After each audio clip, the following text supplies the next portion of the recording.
Um dos motivos para a prática de meditação é aprender a silenciar a mente. São vários motivos, né? Tem várias razões para vantagens em aprender a fazer isso. Mas uma delas bastante interessante é aprender a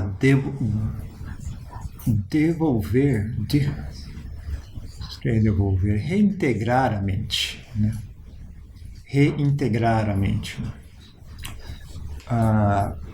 Como qualquer coisa nesse mundo, né? Mesmo as coisas boas, quando exageradas, ficam ruins, né? Tornam-se algo ruim.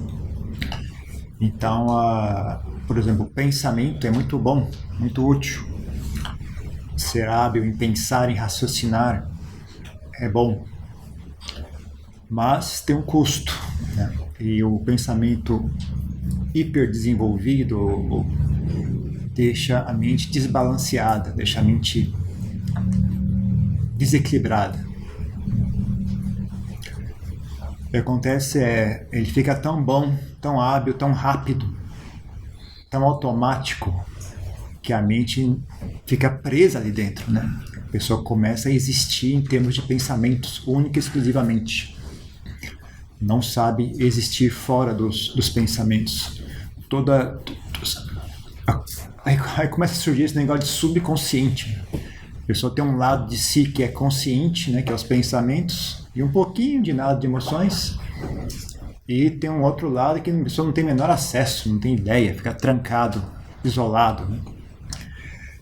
Isso é por uma questão de falta de integração, né? Tem dois aspectos separados, um não conversa com o outro, né? Então as pessoas ficam obcecadas com pensamentos. Chega pra mim. As pessoas ficam obcecadas com os pensamentos e nem lembram, nem estão mais cientes de que existe algo mais além disso.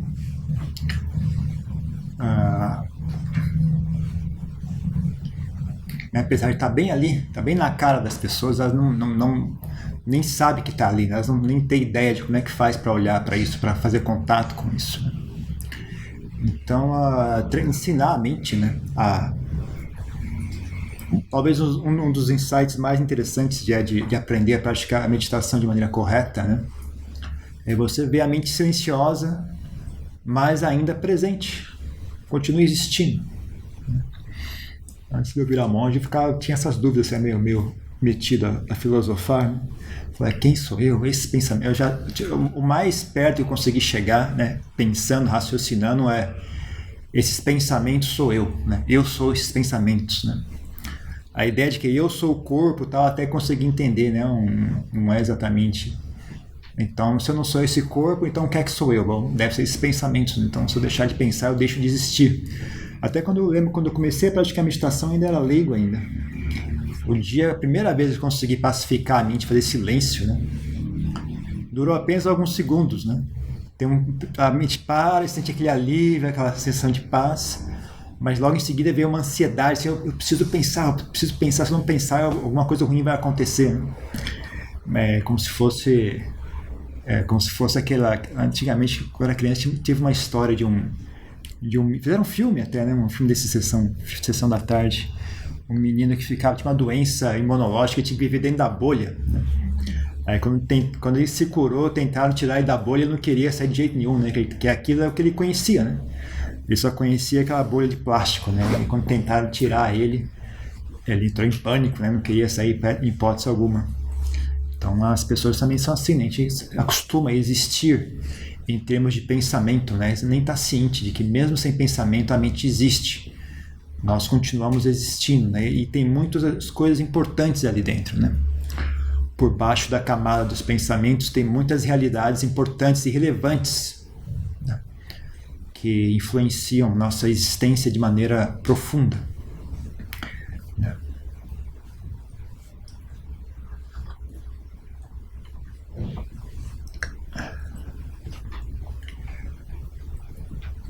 Então, só isso, né, na minha opinião, já era motivo suficiente para aprender a meditar, né?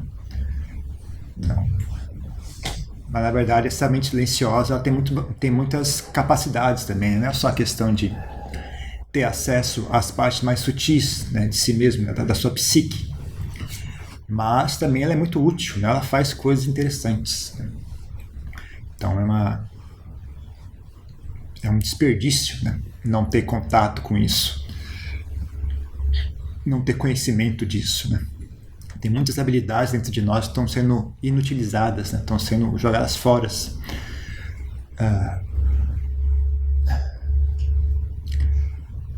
Agora, um sintoma, por exemplo, dessa história, né? Dessa falta de contato consigo mesmo, né? De viver dentro dessa bolha de pensamentos, né? As pessoas nem têm ideia mais, né, de que é diferente você saber algo de você ser algo, né? Você saber algo, você falar a respeito de algo é diferente de ser aquela coisa, né? Outro dia no mosteiro eu estava conversando com as pessoas que eu ensino para elas a não serem arrogantes, né? Não sejam arrogantes, não sejam arrogantes, né? Simples a ideia, né? Aí vieram perguntar para mim, pô, mas a Jan, fica sem jeito de fazer, porque eu também ensino elas, não fique conversando muito, né? Façam suas atividades, seus deveres e voltem para a cabana de vocês, né? Procurem ficar em silêncio, procurem ficar em reclusão. Mas Adian, você falou pra gente não ser arrogante, se eu simplesmente ignoro, não converso com as pessoas, elas vão achar que eu estou sendo arrogante. Eu falei, mas nós estamos falando de dois assuntos separados aqui, eu estou falando de não ser arrogante. Vocês estão falando em não parecer arrogante, são coisas diferentes. As pessoas não sabem disso, gente. São duas coisas diferentes. Mesmo que você pareça arrogante, não significa que você é arrogante. Arrogante é algo aqui dentro, é uma atitude mental aqui, né? Esse mesmo problema ocorre com relação à compaixão. As pessoas não têm noção, né, de que compaixão é algo aqui. Elas acham que compaixão é algo externo, né? Compaixão é algo aqui que em 90% das vezes se manifesta externamente também, né? Mas só porque uma pessoa não faz os gestos reconhecidos de compaixão não significa que aquela pessoa seja egoísta, né? E o reverso também é verdade. Mesmo que a pessoa faça os gestos, né, reconhecidos da compaixão, não significa que ela seja compassiva, né? Às vezes a motivação é outra, às vezes a motivação é medo de crítica. A pessoa está fazendo gestos de bondade não porque ela tem real compaixão, mas porque ela está com medo de critiquem ela, ou está sedenta por elogios, ou quer fama, reputação, é uma coisa que alimenta o ego dela, né? Tem um monte de motivo pelas quais as pessoas podem estar fazendo as coisas, então são coisas separadas, né? Existe algo a ser, né? E esse algo a ser não está no mundo dos pensamentos, né? Na mesma linha, na mesma conversa, inclusive, eu estava falando sobre os pais, né? Como é que é o problema dos filhos com os pais, com os professores na escola também.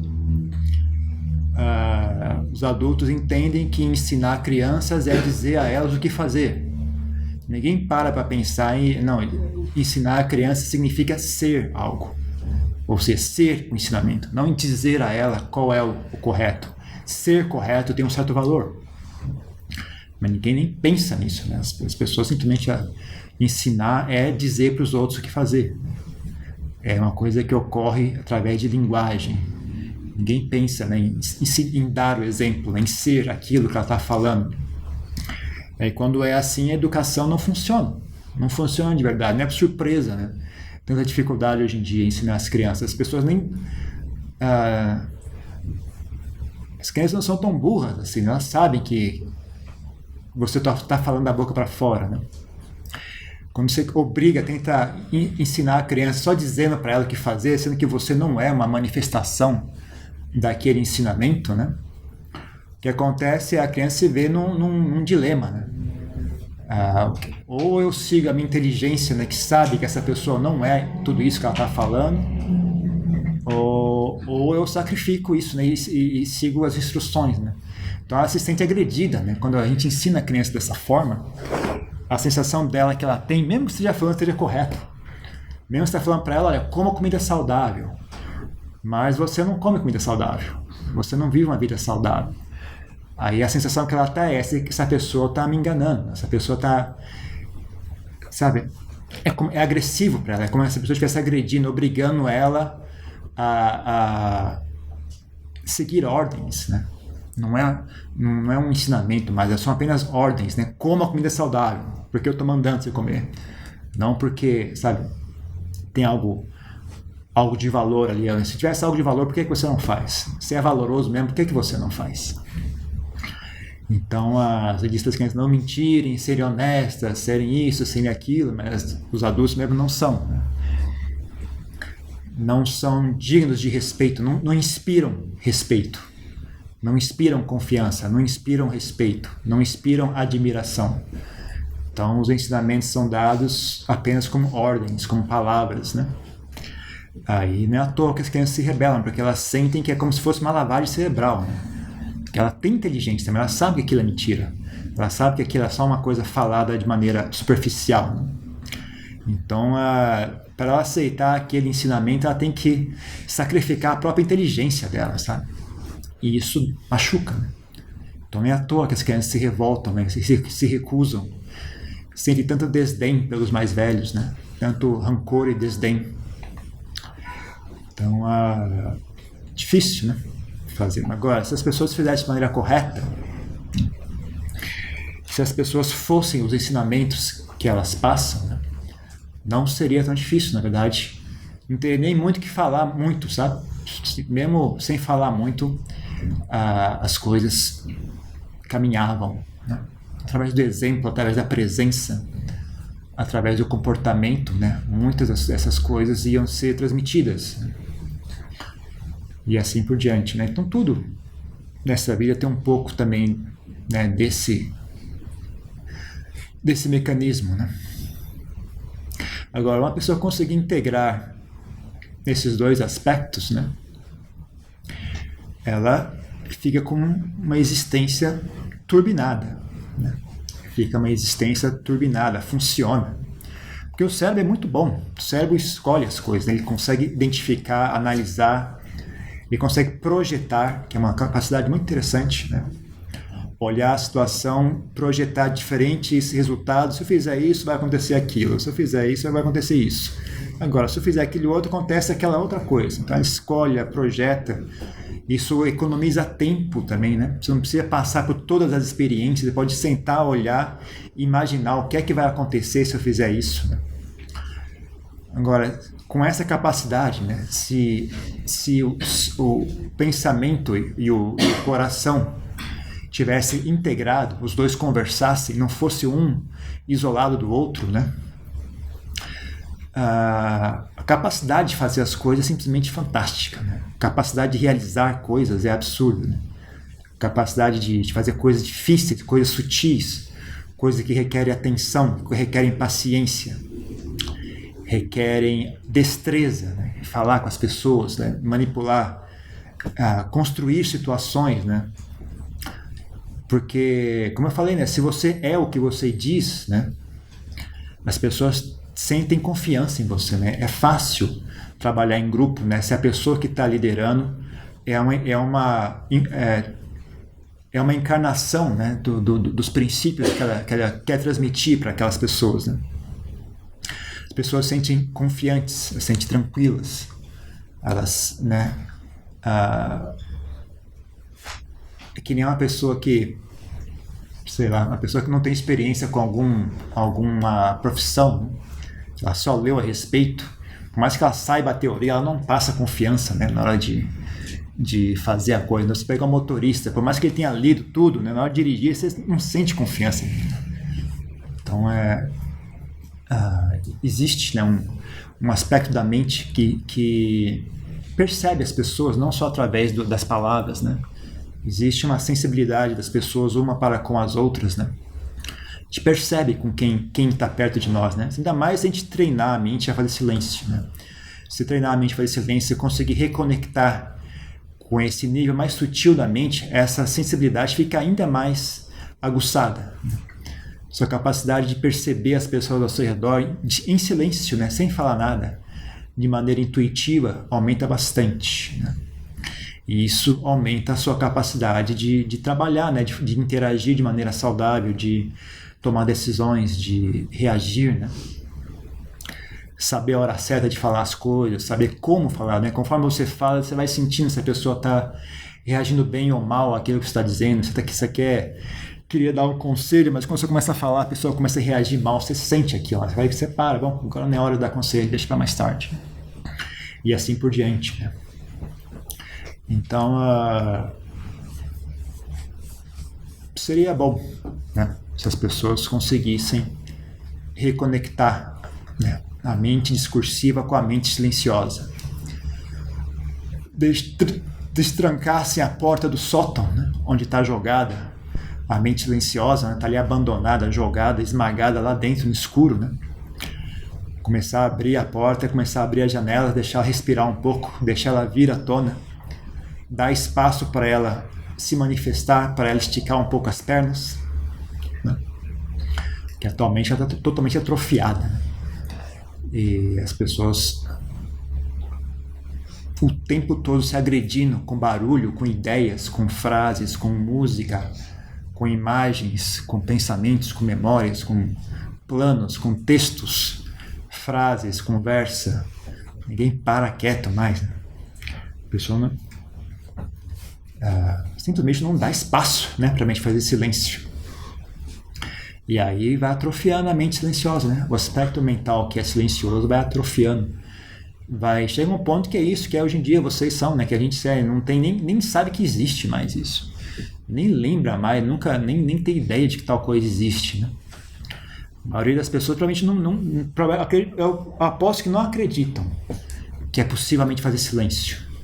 Eu acho que a maioria das pessoas não acredita nisso, que a mente existe mesmo em silêncio, né?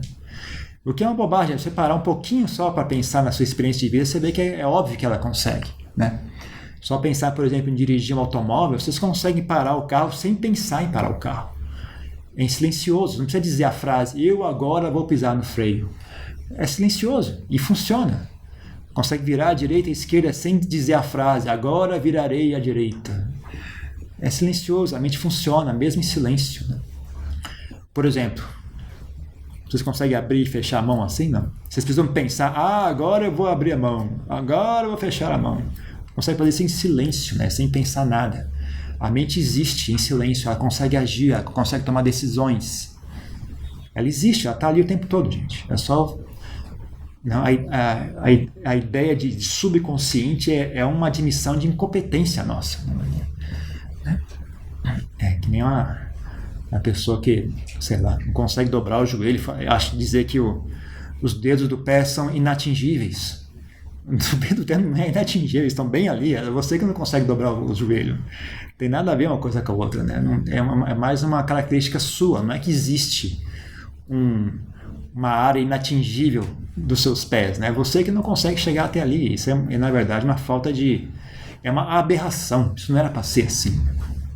Você não poderia ter deixado seu corpo ficar tão atrofiado ao ponto de não conseguir mais alcançar o pé, né? Isso não é normal, gente, né? A ideia de que existe um subconsciente, isso é normal, isso na verdade é uma manifestação de um problema, né? De uma incompetência nossa, né? E essa incompetência vem junto com o benefício, né? A gente super desenvolveu o intelecto, né? Então, junto com o super desenvolvimento do intelecto, surgiu o subconsciente, né? Uma parte de nós mesmos ficou ali atrofiado e jogado de canto. As pessoas desenvolveram tanto o intelecto ao ponto de que consegue existir ali 24 horas por dia, né? Elas nem precisam mais voltar ao silêncio, voltar às emoções. O intelecto fornece distração para o dia inteiro, né? Da hora que acorda, da hora que vai dormir, tem sempre algo para pensar, tem sempre algo para refletir, algum plano para fazer, alguma memória para relembrar. A vida das pessoas hoje, graças à tecnologia, é muito cheia de eventos, né? Então, antigamente, você não tinha muitos eventos, né? As coisas eram meio pacatas, né? Você acordava de manhã, tomava um café, ia para o campo. A vaca era mesmo. A vaca tem muito pouco que ela faz. Ela só vai e fala que é mesmo. Ela não chega um dia de cartola e fumando cigarro. Ela come pasto, né? Uma vez ela come pasto para cá, outra vez ela come para lá, mas não muda muito disso, né? Não tem muitos eventos, né? Não tem muito para lembrar, né? Então é uma vida que não desenvolve muito o intelecto, a sofisticação do intelecto, mas é uma vida que dá acesso, né, ao esse lado silencioso da mente, né? Não necessariamente a solução seja essa, né? Só estou apontando o fato de que existem dois aspectos, né?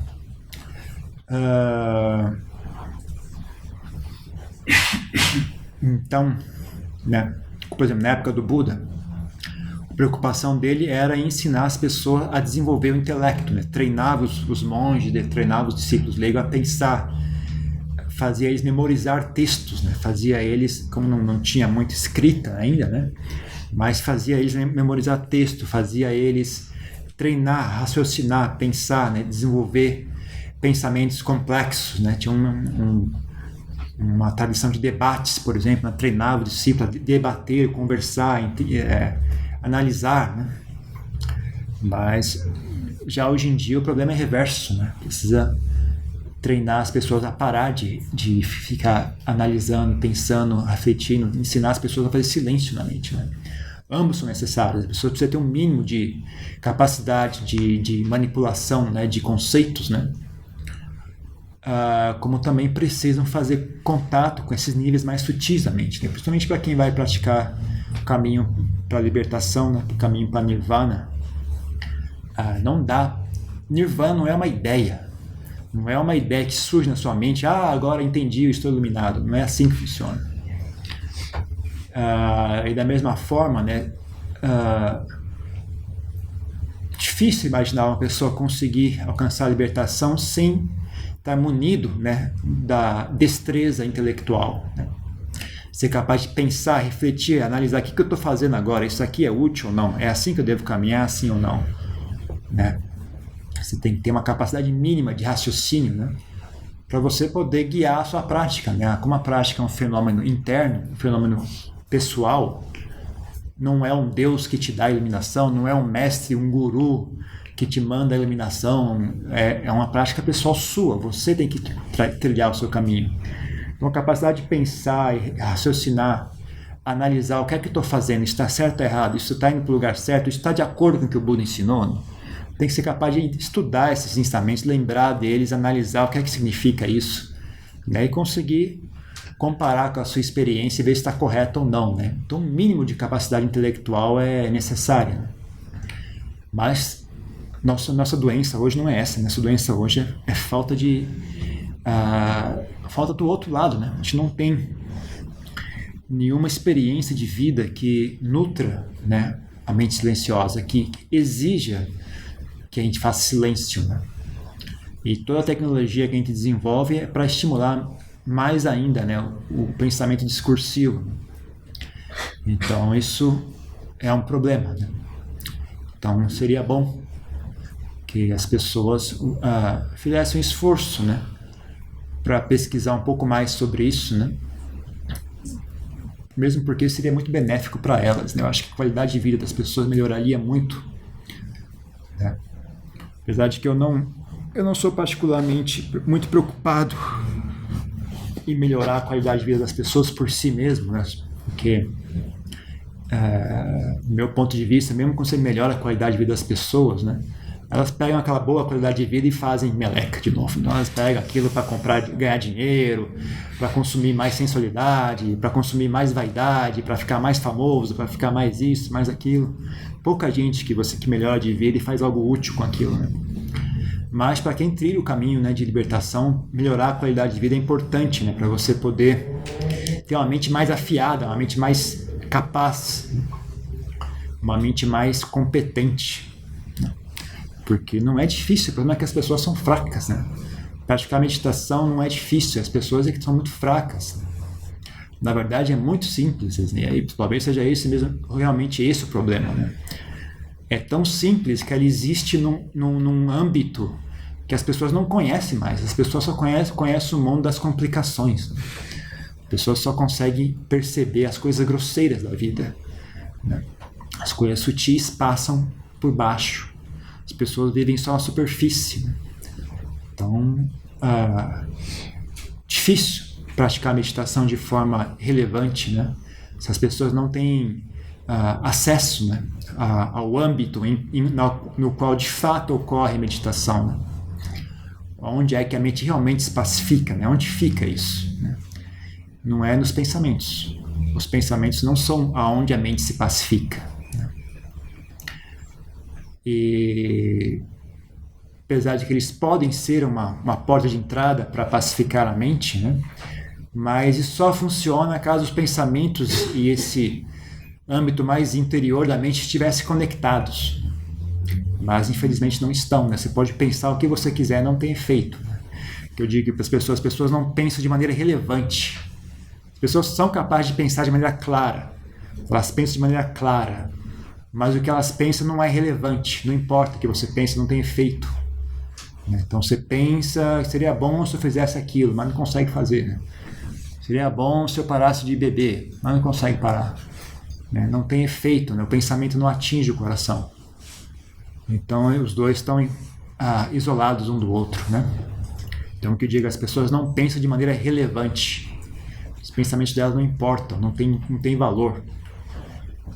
Então uma coisa também que ajuda nisso é a mesma que eu digo com relação à fala, né? Mesma coisa com relação à fala ajuda, né? Fale menos. Você falar menos, quando você disser algo, vai tender a ser coisas relevantes, né?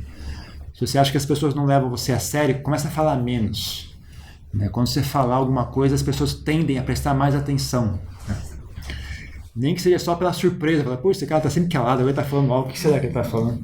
Nem seja curiosidade, sabe? As pessoas vão prestar mais atenção. Mas na verdade se você falar menos, né? Geralmente vai falar só quando há algo importante a ser dito, né? E aí as pessoas começam a perceber esse padrão, né? Aquela pessoa só fala quando tem algo importante. Então, sempre que ela diz algo, vale a pena ouvir, né? Então, cria um padrão. Sua mente é a mesma coisa, né? Se vocês não pensam à toa, quando você pensa algo, vai tender a ser naqueles momentos que tem algo importante a ser pensado, né? E aí a mente vai levar a sério, vai tender a levar mais a sério, né? Que vocês pensam, né? Isso é uma das formas, essa é apenas uma das formas, nem a única forma, né? Mas é uma coisa que ajudaria. Então, quando estiver à toa, não fique pensando à toa. Procure colocar atenção na respiração, né? Enxergue valor nisso, né? Silenciar a mente é algo valoroso, é algo valioso. Então, quando estiver à toa, não ligue o rádio, não ligue a internet.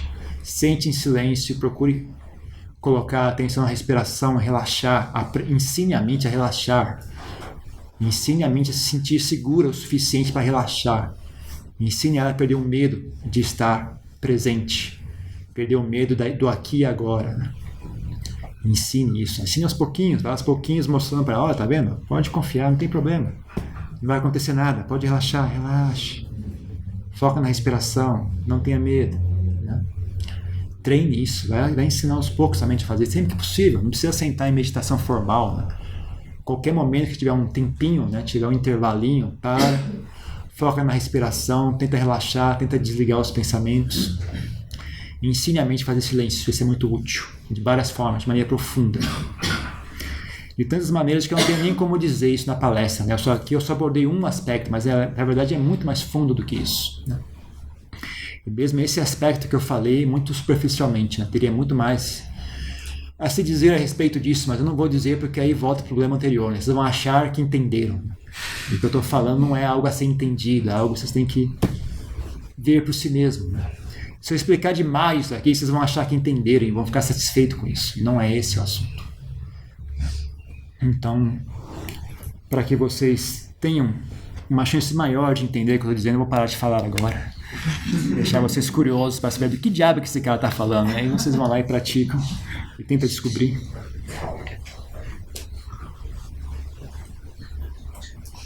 Tem alguma pergunta? Alguma coisa? Adiante. Você aqui? O diabo é isso? Susto!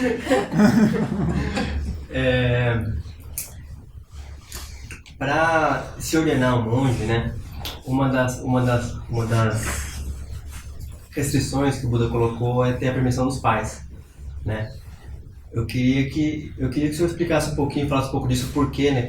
Quais que eram as intenções do Buda para ele colocar essa diretriz, seguir essa política? Porque, primeiro, ele enxerga que é algo muito importante o relacionamento pai e filho, né? é algo que deveria ser saudável, é algo valioso, algo valoroso.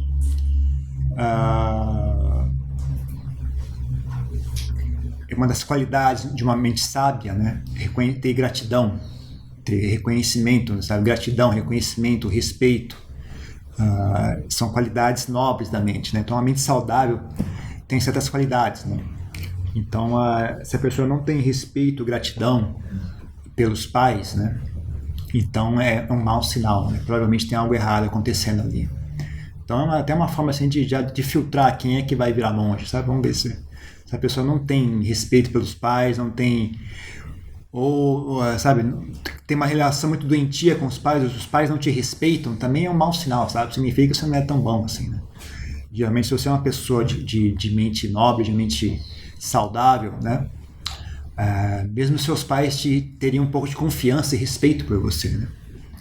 Então, eu digo no meu caso, né? Por exemplo, meu pai nunca gostou de religião, nunca foi interessado em religião. Quando eu decidi virar monge, né? Não foi o que ele gostaria, não seria de forma alguma a primeira opção dele, nem segunda, nem terceira, mas ele me respeitava, sabe? E eu fiz merecer esse respeito, sabe? Durante toda a minha vida nunca dei problema, fui muito dependente, muito responsável, sabe? Então cuidava de mim mesmo, ganhava meu próprio dinheiro, não dava trabalho, não fui preso, não engravidei ninguém, não fui viciado em drogas, né? Tinha emprego, tinha estudo, tinha tudo por conta própria, né? Então, mas chegou na hora e falou, bom, ele não é um moleque, né? Ele não é um cara doido, ele é uma pessoa responsável, se ele estava pensando em fazer isso, então ele respeitou, né? Então ele deu a permissão dele, mesmo que não fosse o que ele queria que eu fizesse, né? Mas eu merecia o respeito dele, então é uma coisa interessante. Agora, além disso, também tem um valor, né? Um valor importante, né? E a questão social, eu acho que provavelmente eu estou errado, mas eu acho que a grande razão é para evitar a mala sem alça, para evitar a gente chata, virar monge, né? Eu acho que tem muito disso. Mas tem isso, né? Ele também dá muita ênfase na relação de respeito e gratidão pelos pais, então acho que é uma forma de expressão disso também. Tem a ver com isso.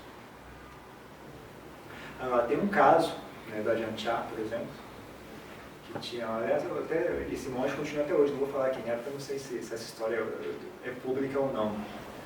Mas um dos monges sêniores do Ajahn Chah, que hoje é abade no mosteiro e tal, quando foi virar monge, o pai e a mãe não deram permissão em hipótese alguma. Não ia dar de jeito nenhum, não importa o que fosse, não vou dar.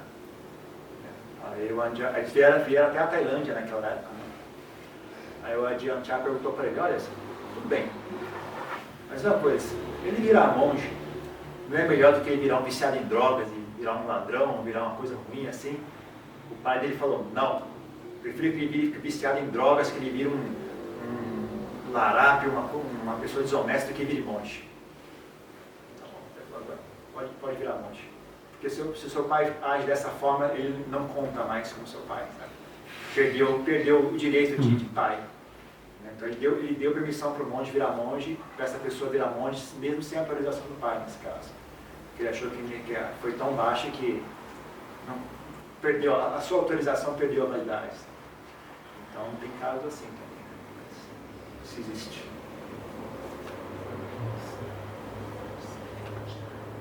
Pode. Mais uma coisa? Pode parecer um pouco infantil, mas por que um monge vira monge? Depende, né? Cada um tem a sua história, né? Não sei, tem de tudo, né? Tem gente que vira monge por falta de opção, né? Você vê na Tailândia é muito comum isso, né? As pessoas são muito pobres, ou simplesmente não, sei lá, não tem para onde ir. Muitas pessoas idosas na Tailândia, quando fica mais velhinha, a família abandona elas, sabe? Elas pegam virar monge só para não ficar em casa sozinha. Lá tem de tudo, né? Tem gente que vira monge para ganhar respeito, tem gente que vira monge quer ser chamado de mestre, eu já vi isso, inclusive aqui no Brasil já tem uns casos assim. A pessoa vira monge, volta, olha, eu sou monge, me chama de mestre agora. Isso existe, isso não, eu queria que fosse uma piada, isso infelizmente não é. Esse fato ocorreu mesmo. Então, tem de tudo, né? Algumas pessoas viram monge com a intenção de querer ajudar os outros, né? Eles querem adquirir algo de valor para poder passar adiante. Algumas pessoas viram monge porque por fé no Buda e inspiração no Buda, querem seguir o exemplo dele, tem muita inspiração, muita fé. Outras viram monge para alcançar a libertação, tem desejo, né, por libertação, desejo por transcendência. Outros viram monge por curiosidade, talvez, né, tem interesse em conhecer melhor a si mesmo, investigar a mente, o que é essa mente, como é que ela é, de onde que vem isso, né? Então, a pessoa ter tempo, sabe? Tempo, espaço para fazer isso. Para algumas pessoas pode ser muito valioso, sabe? Às vezes o dia a dia das pessoas normais, assim, às vezes é muito massacrante. A pessoa não tem tempo para parar e olhar o que está acontecendo, está sempre correndo atrás de alguma coisa. E mesmo, sabe, quando chega em casa, às vezes o dia a dia é tão massacrante que ela chega em casa e não tem nem ânimo para nada, sabe? Ela chega em casa e capota no sofá, não tem energia para nada. Então, às vezes, a pessoa pode escolher, sabe? Está tão interessada, né, em desenvolver a si mesmo, em conhecer mais sobre si mesmo, que ela está disposta a renunciar a essas coisas. Se a pessoa está tão seduzida, tão obcecada por um assunto, né, aí esquece todo o resto. Então, esquece de namorada, esquece de dinheiro e fama. Eu só quero isso aqui, eu quero conhecer esse assunto.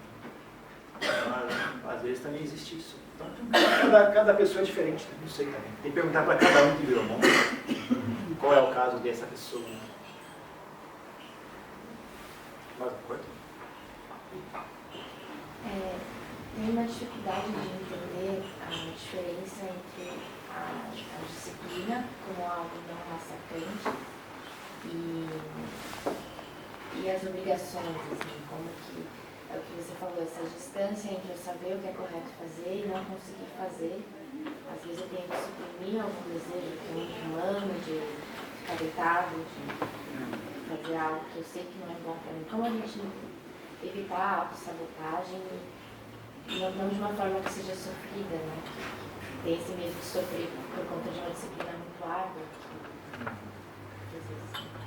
Bom, uma noção, eu acho que deveria ter uma noção prática envolvida nisso.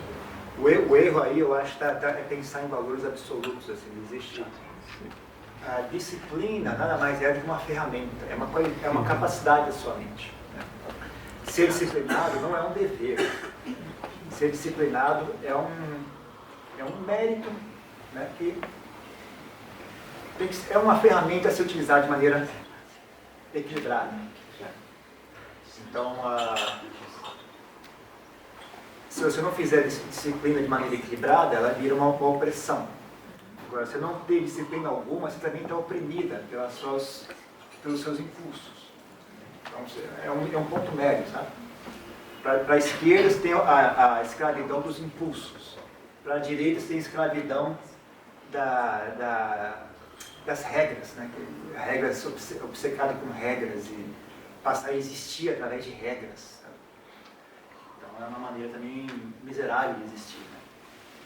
Então, na verdade, você deveria aplicar a disciplina como um remédio, né? Onde precisa de disciplina. Por exemplo, se você não tem dificuldade em acordar de manhã, você prontamente acorda, você gosta de acordar, não precisa de disciplina para acordar. Você vai fazer naturalmente. Agora, se você tem preguiça de acordar de manhã, aí você pode, se você quiser, usar a ferramenta de disciplina. Ou você pode pensar outra ferramenta. Então, é assim, né? Então, eu deveria aplicar a disciplina de maneira objetiva, sabe? O que é que eu quero fazer? E se eu quero fazer isso, será que aqui o caso será que a disciplina é a melhor ferramenta para obter isso? Eu quero abandonar esse hábito. Esse hábito, qual será a melhor maneira de abandoná-lo? Será que é através da disciplina? Ou será que é através, por exemplo, do desencanto? Tem um hábito ruim, por exemplo, sei lá, bebida. Você gosta muito de beber. Será que a melhor maneira de abandonar a bebida é disciplina, no sentido de me forçar, me controlar e não beber? Ou será que eu, por exemplo, usando raciocínio, refletindo sobre o malefício da bebida, será que eu não consigo gerar uma emoção de desencanto com relação àquilo, uma emoção de desapego àquilo? Tem várias formas de fazer as coisas, tem várias maneiras. Já monges, por exemplo, têm uma disciplina muito austera, mas isso não é porque, por exemplo, a gente come uma refeição ao dia, ou na tarefa, uma refeição ao dia. Não é porque comer 2 seja pecado, é porque é um treinamento, sabe? Isso é uma estratégia de treinamento.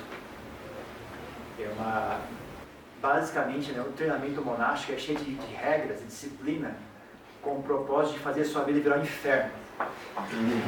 E aí, só que tem uma solução, né? Ele cria um monte de barreiras, tem uma solução, tem uma saída, que é qualidade da mente, né? Qualidades da mente que são relevantes à prática de meditação, por exemplo. Então, as mesmas qualidades mentais que você precisa para conseguir viver dentro da regra monástica são as mesmas que você precisa para conseguir ter sucesso na prática de meditação. Então, tem um propósito em fazer isso, né? Porque, sabe, sei lá, essas coisas são maléficas em si, né? Não, as coisas que a regra monástica proíbe sejam maléficas. Então, existe um problema, mas na verdade a regra monástica tem vários âmbitos, tem tanto o treinamento mental quanto o convívio social, né? Tem vários aspectos dela, né? Mas que seja útil para vocês, tem isso, né? Tem essa questão de... é um treinamento, né? Então você pode impor a si mesmo uma certa disciplina com o objetivo de treinar uma qualidade mental. Você tem direito de fazer isso. Não tem obrigação, tem direito de fazer isso. Eu entendo a disciplina dessa forma. Ok. A relação entre formações mentais e consciência. A consciência seria uma forma mais sutil dessas formações mentais, tem a ver com tudo o que foi falado na palestra. Assim, o que é realmente a consciência mental, a diferença entre formações mentais e consciência? O que você chama de formações mentais? São os pensamentos propriamente ditos. Não, a consciência não é uma forma de formação de pensamento. Ela não é uma forma de pensamento. É uma atividade da mente. Ela não é sabe, uma coisa perene e imutável. Ela é uma atividade, é um processo da mente. Mas ela não é um pensamento. Para que os pensamentos possam existir, tem ela como base, como fundação. Mas ela é sutil demais. Pensamento é uma coisa bem grosseira, na verdade. Uma das coisas mais grosseiras, não sei se me atrevo a dizer, talvez seja a coisa mais grosseira que a mente consegue fazer. A coisa mais grosseira. Existem muito mais atividades da mente que são mais sutis do que isso, sabe? Do que pensamento. É uma forma bem grosseira de expressão mental nos pensamentos. Um depende do outro, né? Mas não são a mesma coisa. Tem mais uma coisa?